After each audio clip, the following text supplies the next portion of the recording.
নতুন রূপে ফিরছেন দর্শকদের প্রিয় খড়ি, বিপরীতে থাকবেন জনপ্রিয় টেলি অভিনেতা। বাংলা বিনোদন জগতের অত্যন্ত জনপ্রিয় একজন অভিনেত্রী হলেন সোলাঙ্কি রায়।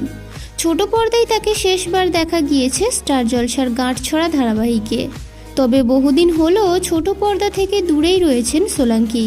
বাংলা সিরিয়ালের পাশাপাশি এই অভিনেত্রীর ঝুলিতে রয়েছে বেশ কিছু জনপ্রিয় ওয়েব সিরিজ। আর এবার আরও একটি সুখবর দিতে চলেছেন তিনি।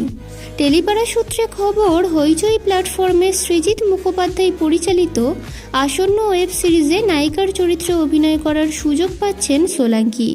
এই ওয়েব সিরিজে তার বিপরীতে দেখা যাবে জনপ্রিয় টেলি অভিনেতা রোহন ভট্টাচার্যকে। কিছুদিন আগেই স্টার জলসার পর্দায় শেষ হয়েছে রোহন অভিনীত জনপ্রিয় ধারাবাহিক তুমি আশেপাশে থাকলে। এই সিরিয়াল শেষ হতে না হতেই এবার এই অভিনেতার হাতে এলো ওয়েব সিরিজে অভিনয়